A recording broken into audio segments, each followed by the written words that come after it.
Assalamu alaikum students, hope you all are fine. Miss Javeria here, and as you know that your new session of online classes for 8th class has been started now. I'll teach you general science and physics section from your book of general science 8th class general science book. ठीक है, मैं आपको उसमें से physics का section जो सा है उसके बारे में आपको पढ़ाऊँगी. And chapter number 7 and chapter number 8 are included from your 8th class book. Let's start it. सबसे पहले हम आते हैं कि फ़िज़िक्स हमारे पास है क्या. What is physics. Physics actually हमारे पास नेचर की स्टडी के बारे में है. नेचर के बारे में पढ़ना और डिफरेंट फिनोमिनाज जो हमारी नेचर में हो रहे हैं, हमारे यूनिवर्स का बिहेवियर क्या है, उसके बारे में पढ़ने को हम फ़िज़िक्स कहते हैं. ठीक है, हमारे इर्द गिर्द जितने भी फ़िज़िकल फिनोमिनाज हो रहे हैं नेचर के बारे में जब हम गौर व फ़िक्र करते हैं और नेचर प्रोसेसेस के बारे में हम जानना चाहते हैं, तो वो सब हमारे पास फ़िज़िक्स में आता है. फ़िज़िक्स की डेफिनेशन से स्टार्ट लेते हैं. डेफिनेशन क्या है हमारे पास फ़िज़िक्स की. Physics is a branch of science which deal with the study of matter, energy and their interaction. Physics हमारे पास साइंस की एक ब्रांच है. ठीक है, साइंस क्या है हमारे पास. The knowledge gain through observations and experimentation. हम जितना भी नॉलेज ऑब्ज़र्व करने से या डिफरेंट एक्सपेरिमेंट्स को करके गेन करते हैं वो हमारे पास साइंस में आता है. ठीक है, साइंस की कुछ फंडामेंटल ब्रांचेस हैं, उनमें से एक है हमारे पास फ़िज़िक्स.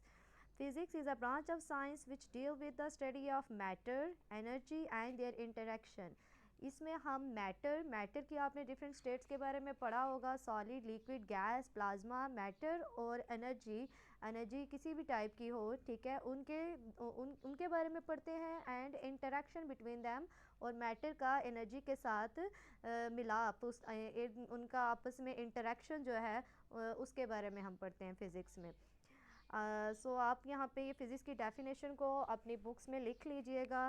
यही वर्ड टू वर्ड आपने डेफिनेशन उसके ऊपर लिखनी है. ठीक है, और फ़िज़िक्स से हमें नेचर के बारे में पता चलता है, नेचुरल फिनोमिनास के बारे में पता चलता है.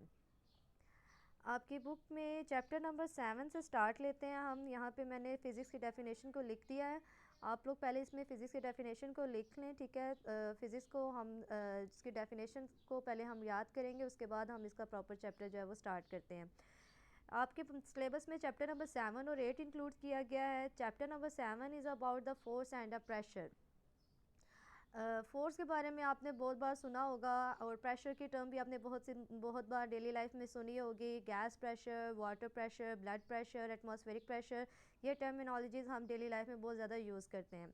इस चैप्टर में हम क्या करेंगे, हम प्रेशर के बारे में पढ़ेंगे कि प्रेशर होता क्या है, और उसको फिर हम रिलेट करेंगे फ़ोर्स के साथ और एरिया के साथ, और इसके साथ हम उसकी डिफरेंट एप्लीकेशंस के बारे में पढ़ेंगे. सबसे पहले 7.1 टॉपिक है आपके पास, pressure, force and area. When water flows out of a tap with the greatest speed, we say that water is flowing with a high pressure. वो कह रहे हैं जी, जब आप देखते हैं कि जब पानी जो सा है टैप में से बाहर निकल रहा होता है, तो उसका एक प्रेशर आपको फ़ील होता है. अगर आप पानी के टैप के नीचे अगर अपना हाथ रख के फ़ील करें तो आपको उसका एक प्रेशर फ़ील होगा. Flow of water out of tap has a greatest speed, और बहुत स्पीड के साथ पानी उसके अंदर से निकल रहा होता है. If we put our hand palm under the tap water stream, we feel a force on push on our hand. जब आप टैप वाले पानी के नीचे अपना हाथ रखेंगे तो आपको अपने हाथ के ऊपर एक बाकायदा फोर्स सी फील होगी, एक पुश सा फील होगा. This force actually act normally on the surface of our hand palm is termed as pressure. अगर आप अपने हाथ को बिल्कुल नॉर्मली परपेंडिकुलर डायरेक्शन में, जिस डायरेक्शन में वो पानी का फ्लो आ रहा है उसकी डायरेक्शन में रखेंगे, तो आपको अपने जो फोर्स अपने हाथ के ऊपर फील हो रही है वो एक्चुअली प्रेशर है हमारे पास. प्रेशर को हम फोर्स और एरिया की टर्म्स में डिफ़ाइन करते हैं. यहाँ पे मैंने डेफिनेशन मार्क की है प्रेशर की, इसको भी आप मार्क कर लें. What is pressure. The force acting normally on a unit area of a surface of an object.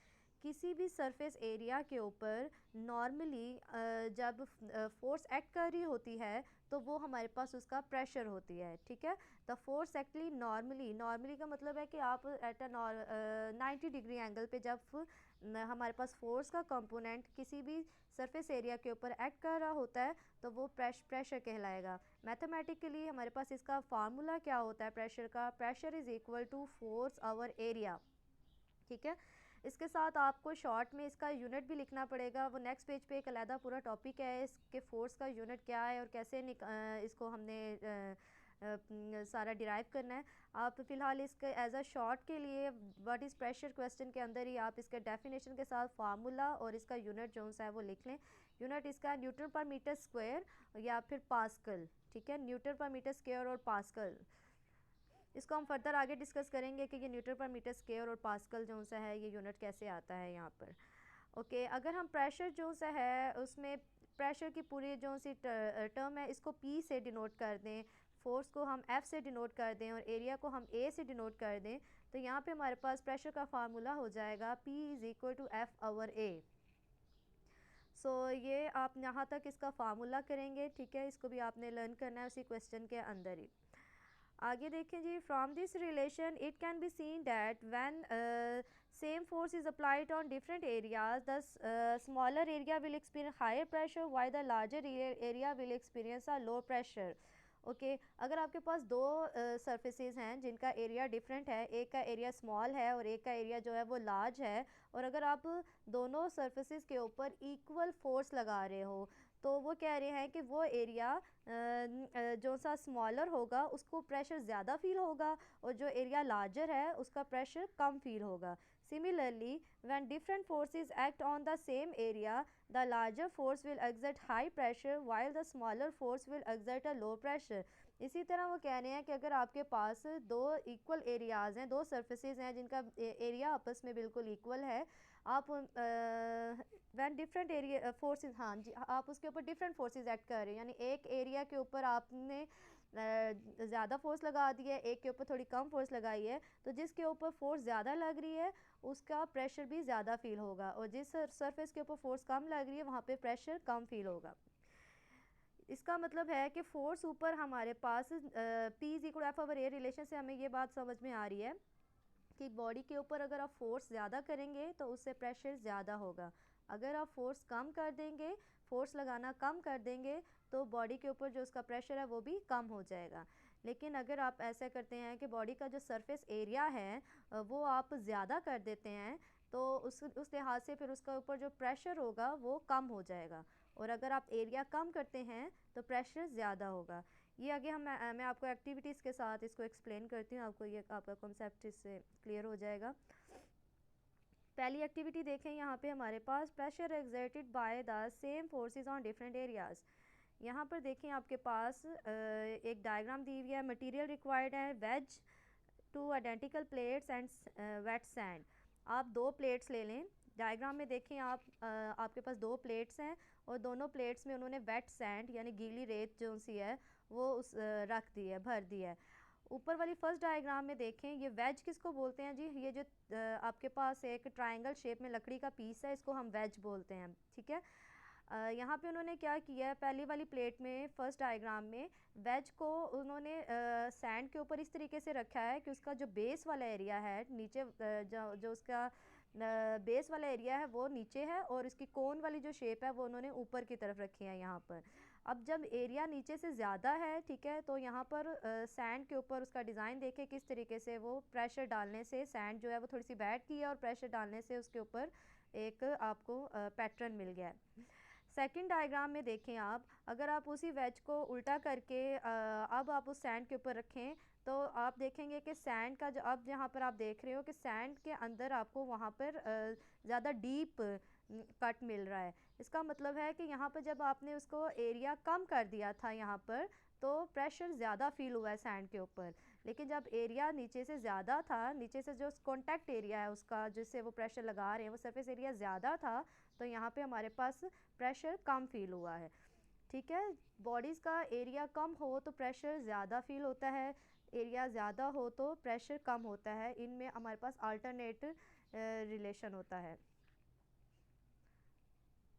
Second activity देखें, pressure exerted on the same area by different forces. Okay, अगर आपके पास area same है लेकिन आप forces different कर देते हैं, यहाँ पे हमारे पास मटेरियल देखें, a glass jar two identical plate और वेट सैंड। यहाँ पे भी उन्होंने वेट सैंड ले ली है प्लेट्स के अंदर, आइडेंटिकल प्लेट्स के अंदर, और ग्लास जार ले ली हैं। Fill the plate with wet and level the sand surface. सबसे पहले आपने प्लेट्स को वेट सैंड के साथ भर के उनका लेवल ऊपर से बिल्कुल बराबर कर देना है। Place the empty jar on the wet sand in a plate one. First जो प्लेट है हमारे पास, उसमें आपने एम्प्टी जार रख दिया है। ये जार जो है इसके अंदर कुछ भी नहीं है, ये एम्प्टी जार है, ये आपने फर्स्ट प्लेट के ऊपर रख दिया है। Pick the jar up and note the depth of the mark pit made on the sand surface. Jar को अब वहाँ से उन्होंने उठा दिया है और देखें यहाँ पर हमारे पास इसका जो सा मार्क है वो आप देखें किस तरीके से आ रहा है। यहाँ पर आपने pit made on the sand surface, आप इसकी डेप्थ को नोट कर लें कि कितनी डेप्थ हमें यहाँ पे सैंड में मिली है। नेक्स्ट वो कह रहे हैं now fill the jar with the sand and place it on the wet sand in a plate two. Okay, अब नेक्स्ट डायग्राम में उन्होंने ये जार है, इस जार के अंदर भी सैंड फिल कर दी है। पहले एम्प्टी जार हमने रखा था ना, अब हमने जार जो है उसके अंदर फिलिंग कर दी है सैंड की। उससे वो जो जार है वो अब ज़्यादा फोर्स के साथ उस सैंड के ऊपर मतलब आएगा। अब देखें इस सेकंड डायग्राम में जब हमने यहाँ पे नोट किया तो जो डेप्थ मिली है हमें यहाँ पे, जो आप डिज़ाइन पैटर्न आपको मिल रहा है वो ज़्यादा डेप्थ में आके मिल रहा है। इसका मतलब है कि as compare to the first diagram, second diagram में हमारे पास प्रेशर ज़्यादा फील हो रहा है।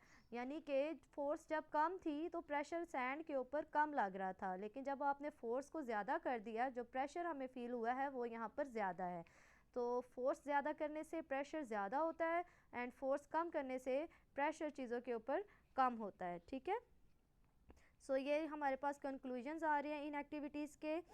और यहाँ पे एंड पे फॉर योर इंफॉर्मेशन बताया हुआ है, women wearing heel high heel exerts more pressure on the carpeted floor as compare to the man having the same.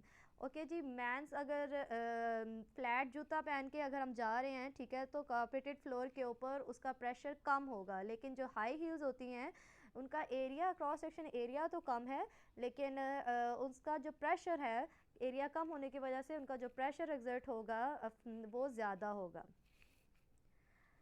सो आज का आपके लिए यही है लेसन, आपने इसमें लर्न करनी है डेफिनेशन सबसे पहले फ़िज़िक्स की, ठीक है। उसके बाद आप फोर्स, प्रेशर एंड एरिया के इस पूरे टॉपिक को अच्छे से रीड करें। अगर आपको किसी कॉन्सेप्ट की समझ में नहीं आई, कोई क्वेश्चन है तो आप वो पूछ सकते हैं। और व्हाट इज़ प्रेशर के बारे में आप इसमें लर्न करें, व्हाट इज़ प्रेशर की डेफिनेशन भी आपने इसमें लर्न करनी है। ओके जी, थैंक यू, अल्लाह हाफिज़।